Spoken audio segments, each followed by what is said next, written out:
I know we were hoping for 2 out of 3, but I'll take 1 out of 3 over this weekend. The Bats fell asleep on the way to Minnesota, it seemed. We will talk about the weekend series. We'll talk a little bit about the Reds, who are next up on the schedule, because it's impossible to not talk about what the Reds did today. All of that on today's episode of Locked On Guardians.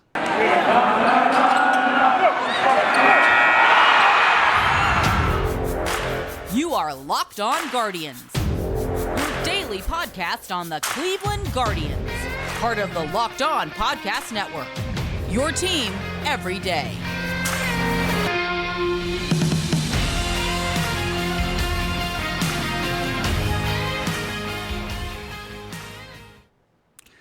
So as I mentioned, we're going to talk about this series against the Twins, and something we really didn't get a chance to talk about, because the last episode was all about all of the coaches who were going on the COVID list. And I was like, it's kind of amazing you have all of these coaches and no players currently. And then later on that day, Josh Naylor to the COVID list. Hopefully it's not a Yu-Chen Chang where it's like a month before he returns. They do keep that COVID I hate to talk about COVID in positive terms of any way, shape, or form, but the flexibility that a player on that list provides, I am shocked and surprised that Major League Baseball let that go for a third season, because the Guardians are a team right now that's borderline took advantage of what that allowed it to occur. But, there's also positives. I saw, The Athletic had a piece on, I think it was, Jason Kiner, who I remember him as a player. The minute I saw his name, I knew it because he won the home run derby at Akron when they had the home run derby there, the All-Star celebration, when that they're just absolutely packed for the press box. I was like, oh, well, see, that's a guy who gets a shot who wouldn't have. We talked about Tanner Tully. I don't hate this rule. I kind of wish there was almost like a free 40-man spot that you could call guys up on, that was like this spot where but then, it's the whole problem of this. It's awesome Tanner Tully got that opportunity he may not have gotten otherwise. He has been the perfect organizational soldier, and I guarantee you he ends up being a coach in this organization. Guarantee you. That's just what it's going to be. But how do you do a spot that doesn't, end up turning into something bad, where teams pressure players to go into a spot? It's like, well, once you come off this 40-man spot, you don't get exposed to waivers. Right? That's what's happening, or that if you go, the flexibility has been used to give a lot of deserving players opportunities, and I kind of love it in a way. But then I know that unfortunately, the way that is it would not stay as this mostly benevolent thing that teams are doing. But the Guardians certainly miss Naylor in this lineup. Even though, well, let's just get into it. Should we? Let's just get into these games. So let's start. I have box scores here, so you're going to see me looking to the right and probably grabbing the wrong mouse a bunch of times. But going over here, looking at the box scores from Friday's game, I still can't. So the humor of Friday's game to me was the number of people who wrote articles about the positive step forwards for Aaron Civale. Aaron Civale, who went 4 2/3 innings and gave up 6 earned runs on 7 hits, 2 walks, 5 strikeouts, 2 home runs, and has an ERA of 9.85. That's where we are with this rotation, and where we are with Sivali in general, that this is considered a positive outing. 6 earned runs. Can't even go 5 innings. This rotation is the biggest weakness on this team. I mean, there is no doubt right now, and we didn't think we'd see this. And I can go back to a few weeks ago when people were, annoyed at me, where I'm like, the rotation's a weakness, and it's, we maybe didn't appreciate the peak when it was the peak. We got to see. Nothing is a guarantee. I've had so many top flight. We can talk about Logan Allen, who just went to Baltimore on waivers. He was a consistent top 100 prospect. Shane Bieber, on the other hand, I don't believe was ever a top 100 prospect. And look, ignoring this year's production, look at the difference there. You can go through. A lot of pitchers aren't necessarily the big. Look at Joe Ryan. He was never a top prospect. You got to see him pitch today for the Twins. There's a lot of times we get a little too overhyped, because here's the thing. It's easy to miss bats in the minors, especially the lower minors, especially like AA, even up to AA, I should say, and AAA. Not to say that it is not a free-swinging league. It is anymore. But sometimes we get a little too hyped, a little bit too sure of ourselves with pitching prospects. And especially when it's the Guardians. We think that everyone's going to turn out well. Well, right now, Aaron Civale has not been good. And if you just go through his entire career, if I pull up, I know I'm getting in the weeds in game one, which means this podcast has like no opportunity to be, I'm trying to not go another 40-minute affair. But for all the talk on Aaron Civale, of people who have been trying to sell me on the fact that he's legit too, that he's going to be a future star, first year in the big leagues, that was his best. 1.5 WAR in 10 games started, a FIP of 3.41. Since then, a FIP of 4.03 and a WAR of 1.1 with 12 games started. Then 21 games started last year, and a FIP of 4.83. And then this year, a FIP of 5.56 and a negative 1 WAR. This is his fourth season in the bigs. Yes, one of those is a shortened COVID season. One is a shortened rookie debut season. But the other story throughout this is health issues. This is a player who is 27. Let's see, will be 27 in June. I mean, he's not particularly old, but there's been health issues, and there's actually been declining production every single year. Now, again, you could sit back and be like, well, he was hurt in 2021, and there was COVID in 2020. Still declining production every single year in the big leagues. And if you went back and pull up his minor league numbers, the thing I've talked about with Sivali, it was always interesting to me that there were people, and I'm not going to call anyone out to the carpet, but it's like I could pull out the DMs that we had conversations about. I don't see it with Sivali. He was the guy you didn't particularly like watching in Double A. I'll just be honest about it. He didn't do enough. You didn't think it was ever he's kind of a two-pitch guy who might be best as a reliever. That was my scouting report. I was wrong. But the people have come back to be like, oh no, I was on this guy, and I'm like, I've got the receipts, dude. No, you weren't. It's fascinating. But those same people are very quiet now through the course of this season. He's another guy. Go look. That first year in the big leagues, 92.1 average four-seam velocity on his fastball. 91.4, 91.5. It's down a little. It's not down a ton. This year, 90.7. So you're looking at, nearly a 1.5 miles per hour. What's changed? Well, that first year, his home run rate was the only year that it's not been over 10%, so that's a pretty big difference. His ground ball, and you just look at it this year, his ground ball percentage was typically in the 40s. It's 25. He is not putting we've talked about it's better to put in the air most of the time. Maybe he's trying to get the ball in the air, and it's not working with what he does. But his ground ball percentage, 24.7%. Like I said, over his career, it was in the 43, 44, 40, 40 and a half, 44.2, 45%. Left on base was in the 70s. This is kind of a fluky stat. That's at 44%. And he's getting BAPIP to death going with that. BAPIP for a pitcher is pretty consistent. It's going to be around 285. His is 382. So there's a degree of bad luck for Sivali. The walk rate is a little higher. He's actually striking out at the hitters at the best rate of his career. But the other data is not very positive overall. And it is, again, we'll see how he writes it. He'll write it. I think he's still a back-end type. I think he's a 5. I think he's a 4 or 5. And now a lot of people a year ago, myself included, especially early on in June, it's could he turn into a 2, 3? I've never been as high on him, as can be shown by what I talked about in scouting reports.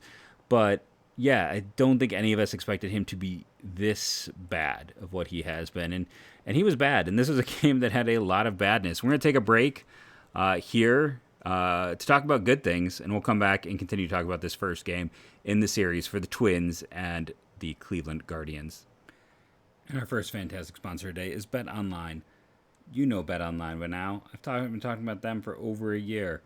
They are your number one source and continue to be our number one source for all of your betting needs in sports info. Find the latest odds, news, sport, and sports developments, including this year's basketball playoffs, which have been ridiculous, Major League Baseball scores, fights, and even next season's NFL futures. BetOnline is your continued source for all of your sports wagering information, from live betting to playoffs, esports, and more. Head to the website today or use your mobile device to learn more about the trends in action. BetOnline, where the game starts. So let's get more into this one. As promised, so Sivali was bad, but it's not like Brian Shaw was better. I've been having a lot of people call me out about my Brian Shaw takes because, hey, he's performing well. Outside metrics don't matter. Well, this is why outside metrics matter, because this is going to happen. We're going to have those times where he goes 0 innings. That's right, no outs recorded. Five earned runs on 4 hits and a walk. He gave up 2 home runs. Sivali gave up 2 home runs. You had Morgan then come in, pitch 1 1/3 of an inning, gave up a hit and a walk, but he struck out 1. Anthony Ghost comes in with the hit and a strikeout.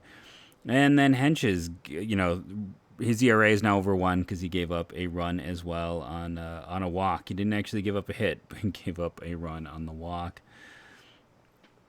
It was an odd game, an unfortunate game when you get right to see. I'm using the wrong mouse when you get down to it, because 8 runs is more than the Guardians scored in the next 2 games combined. They lose this one 12-8. They just could not get the offensive production they got here. Who reached base twice in this one? Well, Jose Ramirez had 2 hits. You had 3 walks from Miles Straw, 2 hits from Med Rosario, who actually had a strong offensive weekend, I feel like. Franmil Reyes had a hit and a walk for Andres Jimenez, 2 hits for Mercado, a hit and a walk by Hedges. The Guardians had 9 hits and 7 walks. They had 16 opportunities, so make sure I didn't miss. Nope, no hit batters on our side of things. So 16 opportunities, 8 runs. That's great. That's a high amount of. That's a 1-to-1, an amazing 1-to-1 ratio. Problem is the other side of things. They had 13 hits. Oh, and then Minnesota also had 2 errors. So you had, going back in, 8 runs on 18 opportunities, which is still good. It's not necessarily like stellar. It's strong. It's good. Minnesota on the other side, 13 hits, 5 walks, and a hit batter. So that gave them 19 opportunities, 12 runs on 19 opportunities is really good. That's less than 2-to-1. And the reason you can get that high is when you hit 4 home runs. Royce Lewis had the grand slam. Kepler went deep. Sanchez went deep. I'm sorry, those are doubles. But Royce Lewis still had the home run, the grand slam. Polanco went deep. Buxton went deep. They had a lot of big hits. And the Guardians, this was as good as it got offensively for them. Who were the 3 stars from this game?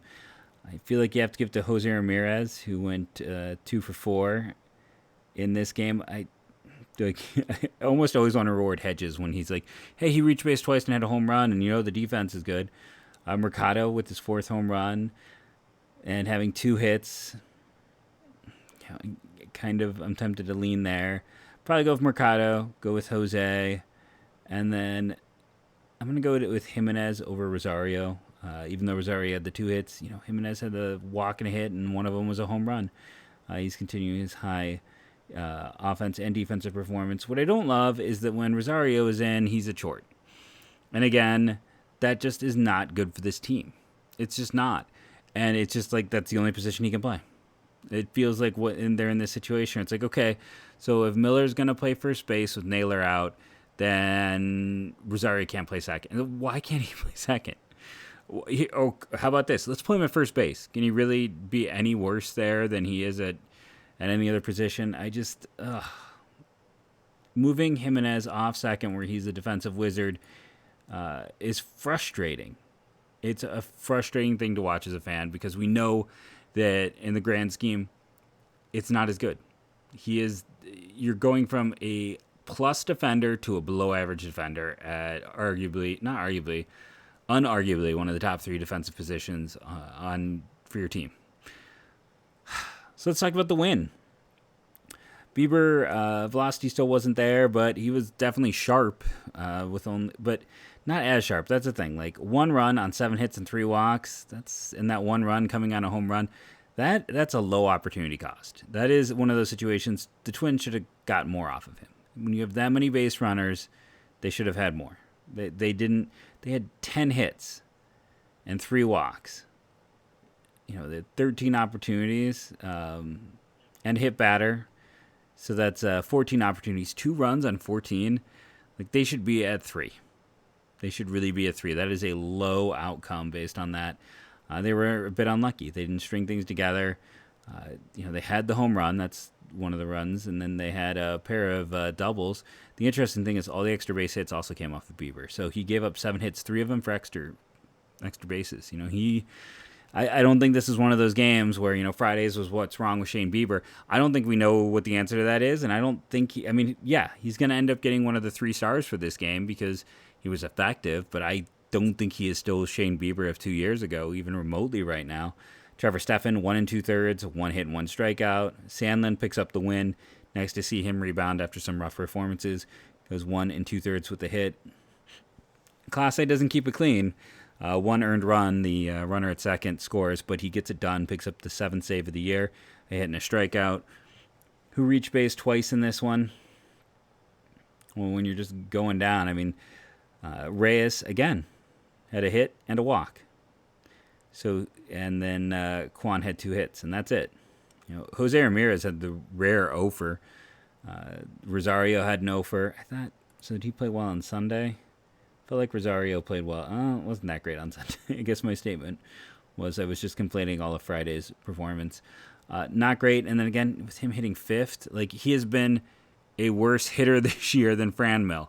Everyone's been focused on Franmil. Going into this game, they had nearly identical OPSs. Why is Rosario hitting above him? It just doesn't make any darn sense to me. Why are both of them hitting above Jimenez? That doesn't make any sense either. Everything came together, though. They won this. Should we talk about the 10th? How they ended up getting that run across on both sides. It's Jimenez. He had the line drive double that scored Clement and gave them the win, essentially. That made it 2-1 and then 3-1 when Miles Straw singles. But, if I'm going back, I'm going to give 1 to Bieber. Kind of want to give 1 just to the bullpen in this one. I'm going to cheat and give it to the whole bullpen for the second one. And then I'm going to give it to Jimenez. Yeah, Reyes had he reached a base twice. Kwan had 2 hits. Jimenez had the big double that really pushed forward and helped them get this win in spite of everything else. They had 7 hits and 2 walks, 9 opportunities to get 3 runs. That's about average. Devin Smeltzer got the call up in this one, and they've beat him up in the past. He is a quad A type. You expect them to do more, but it just, Miles Straw is being closer to what we expected, which is probably on a good team. He's batting 9th, not 1st. Stellar defense, below average offense. That's what you come to expect. Kwan has been regressing. Not necessarily regressing, but when you are a contact hitter, not everything falls. Eventually you run into bad luck. Miller has been seeing the numbers dwindle a bit. He was never going to maintain the MVP pace he was on. We'll see what he evens out at. Rosario had the good Friday, and in my mind, I thought he had a better weekend than he had, but he still really has not been a league average bat. Franmil, he's still slowly getting better. Again, I'll point out that the first 2 games, he reached base twice, and then, Sunday, not so much with the offer, but that's 2 strong performances by him over the course of this weekend. Jose is Jose. He's going to be fine, but there is, some regression towards mean. Mercado has been below average. And that's kind of the big problem right now, right? This team this weekend had a DH, a shortstop, a right fielder, and a catcher, all with OPSs 600 or less, well below league average production. So you're punting 4 positions offensively, and no wonder they struggled to get runs. An 8, a 3, and then 1 run on Sunday, right? Yeah, you're playing non-productive bats. You're playing non-productive players, and that's what's going to happen. Shocking. You play guys who can't hit, and then you don't score runs. Simple math. It's just the way of it. You hope Naylor comes back quickly. You hope the coaching staff comes back quickly. Because we know with Carl Willis out there, there's not going to be any great advancement in thought or movement. They are going to play strictly what they've done all year. But yeah, this wasn't a fun weekend to watch. It's like the first game, yeah, they score a lot, but then Sivali still is not looking good. Brian Shaw gets shellacked. And then at least Saturday, Shane Bieber sticking together pitches well enough. They win it in extras. And we'll talk about Sunday's game here in segment 3. And then, like I said, we got to talk about the Reds. At least you're not a Reds fan. Let's put it that way right now. At least you are not a Reds fan, no matter how disappointing this weekend was. Built Bar's got some sales going on right now. 12-bar mixed, cookies and cream, peanut butter brownie, solid flavors, and birthday cake puff. I have not had one of these recently. I do want to warn you before you eat them that they can be a little messy. The confetti just falls out of the container. And by confetti, I mean sprinkles. It is a tasty one. They sent me a box. So I'm going to have to sit down and eat some of those. I was loving the granola. So keep your eye open for when that comes back. Here's a fun thing about Built Bar. Like I said, it gets an A from my health food app. When you're comparing it to other protein bars, it's the second highest in fiber. It's one of the lowest in sugars. Net carbs are very low. Fats are the lowest. Calories are the lowest. And this is against things like Pure Protein, Gatorade bar, a Cliff bar, Quest bars. It is a delicious tasting bar that, again, I will always point out, gets an A from my health food app and an A from my heart. Go check it out for yourself. They're always doing fun flavors. Things come and go. You might love that idea, dislike that idea. I will let you know when my favorite things pop up. Now, I don't always agree. And what's also fun about Built Bar is, like, my good friend over, check out Locked On MLB podcast with Sully. He loves the berry ones. I don't. But, it's not like I'm throwing those away when I get a box. I'm still eating them. It's not like anything is not something I still try, eat, and enjoy. My point is, everything there is good. You're going to find a favorite, and you're going to stick with it once you do because it's such a great product. Remember, when you go to BuiltBar.com, use the promo code LOCKED15. It's the best deal out there to save 15% on your order. That is BuiltBar.com, promo code LOCKED15. Okay, Sunday's game. This was a hard one. Yes, I said some stuff about Joe Ryan not even being the best rookie on his team. And then he, destroyed the Guardians. I don't know if I helped provide anything. He goes 6 innings, 4 hits, 0 walks, 5 strikeouts, 1 earned run. 1 earned run came on a Jose Ramirez home run. That was the only run in this game. Now, who reached base twice in this one? Richie Palacios. That's it. That's your list. It begins and ends with him because there were no walks. The Guardians managed 6 hits. They out-hit Minnesota in every game but the first one, and I believe they still had the most base runners. They had the most base runners in every single game in this series. They just couldn't get it across. This loss knocks them below 500. Unfortunately, just doing the box score bingo, as it were, Guardians had 6 hits. They got 1 run. Now, normally you'd say that's closer to about a 2-run, especially when you have the double and 2 home runs. Of those 6 hits, 3 went for extra bases. They couldn't get anything together. Twins only had 4 hits and 2 walks. They had 6 opportunities, and they got 3 runs. So they outdid the average. The Guardians undersold the average of, it's just 2 home runs. McKenzie got tattooed twice. That's essentially the it is the difference in the game. It's a 3-1 game, not essentially. It is.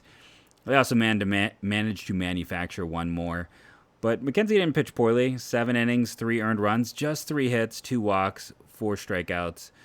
You'd like to see a few more missed bats, but that's really the only knock. Listen, Palacios is going to get one of the stars. He had 2 hits and a stolen base. He did some things. He got some things done playing in left field. This was, like I said, it was not who actually reached a base at all. Jimenez at least had a hit. Rosario at least had a hit. Jose had the home run. Straw had a hit. That's it.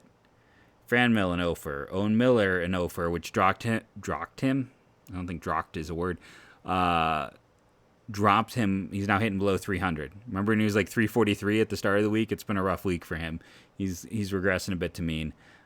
Stephen Kwan an Ofer. Remember when he was hitting over 300? He's now down to 281, and his OPS fell below 800 for the first time this season. The young guys are coming back to earth, right? It's going to be interesting. We're kind of hitting this situation where Kwan's defense is probably enough to keep him up here. But if he continues to struggle, and it's also going to be interesting to see how many people are diving off the Kwan ship right now. He was so exciting, he was so fun, and everyone wanted to jump up and say, hey, I was on him. Hey, I was on him. I'll admit, I was slow to the party. I mean, relative to prospect stuff, I was talking about him last season. I was kind of still Hean and Hahn, even at the end of the year, if you add him to the 40-man. Just because I wasn't sure, a player of his size. I incorrectly comped him to Kaye Tom. Let's just be honest about it. I looked at size build stuff and was not fair. It was a lazy thing by me. His defense will keep him up, but at some point you do wonder if he's going to slide into more of a platoon role temporarily. I do think one of the things right now that's kind of holding this team back is just it'd be nice if Nolan Jones could get healthy, right? Like he is the outfielder that he's already on the 40-man they would like to evaluate. He's just not been healthy. It doesn't give them a lot of other options. Miller and Kwan, you're going to definitely keep rolling them out there. You might as well see what you have. Rosario, especially with Naylor, out sick, you want to let Rosario hopefully, have a better weekend than this one. Maybe rebound his trade value to some degree. I mean, I saw I think we talked about on last week's show, like Hiram, sent the message to me about Fletcher's down again. They got to call on Rosario, and I'm like, why would anyone call on Rosario right now? Bottom line, he's just not good. Why would you call on Rosario? He is not worth the time for your team. He's not been good this year at all, and he's not a good defender. So if he's not even hitting, then he's not really bringing any value. This was I think that is my biggest annoyance all weekend. This was a very winnable weekend. Starting pitcher and your reliever implode. Blows a great performance by your offense.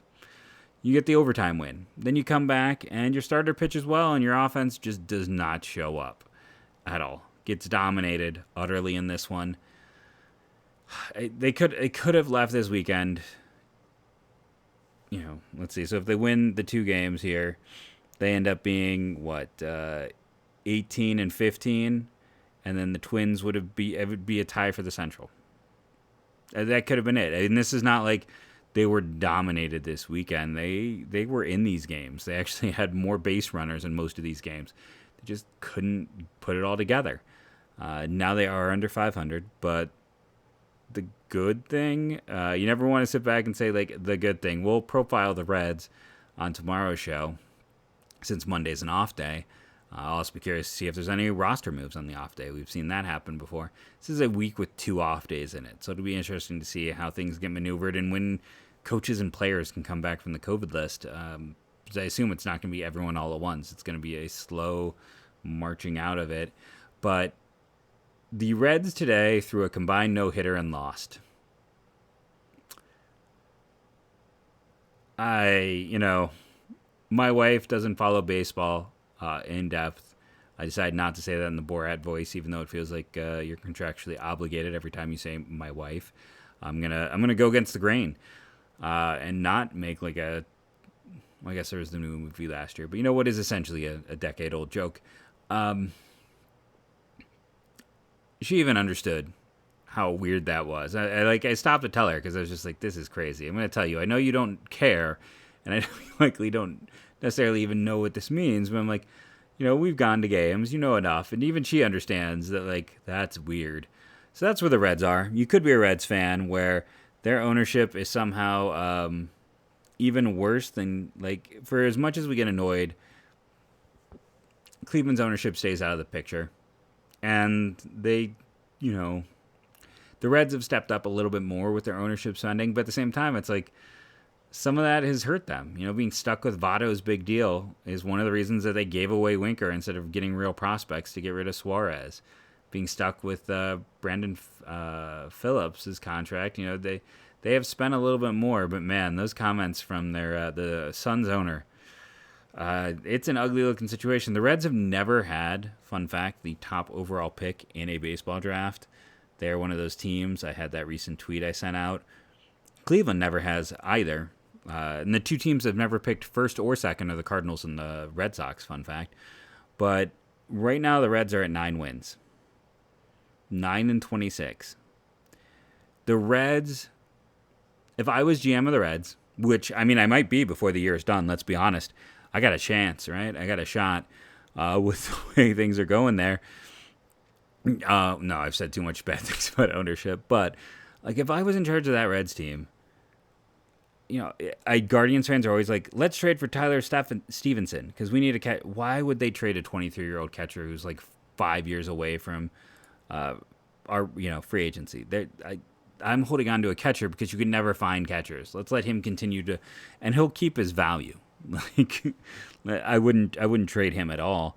But if I was in charge of that Reds team, Tommy Pham is someone that would certainly be to the highest available bidder, and I would not be sitting there and running out like Albert Almora Jr. for 23 plate appearances. He's got to be approaching. Oh, he's only 28. I thought for sure he'd be approaching 30. It feels like he's been around for a while. But it's like, if I ran this team, I would just be sitting there trying to play the percentages. You are really super awful. You are a terrible team. If I were them, it's like, let's say you can make a trade with a team like the Guardians. Kyle Farmer is your starting shortstop. Say, forget that. I try to work out some kind of deal where I look at the guard. Man, I mean, they are just bad. When you've won 9 games, we'll go into them in depth, but it's like they don't really even have a ton that you feel like, okay, that could be an upgrade to a team like Cleveland. But I'd be trying to make lesser deals. I'd be seeing, if I could go out and get someone like Jose Fermin that I talked about. I'd be looking at those high-performing sleepers, the guys who are not big-name prospects. I'd be trying to make some lesser moves if I were them to just go out, and I would run virtually an all-prospect team. I would cut Moustakas if you can't trade him. I feel like that contract can't have too much left on it, right? Tommy Pham, I'd be trading tomorrow. Like, I would be calling Cleveland like every other day. Like, okay, Tommy Pham, he's playing well. I want Jose Fermin and then like one other interesting prospect. Should I pause and make it a real offer trade? Okay, here, we'll do it. So here's what I do if I'm the Reds. I call up, and I know the situation there, and I know they're tight against the 40-man. And if Ethan Hankins wasn't hurt, I'd be asking about him. I'd be asking for Hankins and Fermin, something like that. Like, high upside, like top 15 prospect, a guy who could probably help us sooner rather than later. And, as we talked about, it's something that maybe both sides would consider. It's something to look at. It's rough for the Reds. We'll get into this all on tomorrow's show. We're not going to go too in-depth here. We've got to save something to talk about. We have nothing occurring baseball-wise tomorrow in terms of games, so we will discuss the Reds. We will do... I haven't compared them since the start of the season, but I spoiler, the Guardians are better. Yeah, I feel confident without doing a position-by-position comparison, stating they're better. There's not going to be many if, catcher, the Reds have the advantage. We'll see after that. We should also point out here at the end a bit of Cleveland Guardians news. J Rivera, former infielder, I was trying to think what he played. 33-year-old decided to hang it up and not put second baseman, third baseman, first baseman. Played in the big leagues, got 106 games with the Mets in 2016-17. Then he's been in the minors. Apparently has joined the Cleveland Guardians as a coach. Fun fact, he does retire with those 319 plate appearances, the 1.7 WAR, and an OPS of 108. So he was an above league average hitter in those limited appearances. You almost feel bad he didn't get more of a chance. Then he missed all of 2018 due to Tommy John. And then those issues kept holding him behind. So he played well, and then injury issues, which is a shame to see. You never want to see anyone have that issue, injuries shortening a career. We will come back tomorrow, reset the clock, talk about the Guardians, the Reds, the battle for Ohio on the next episode of Locked On Guardians. And as I end every show, go Guardians, go.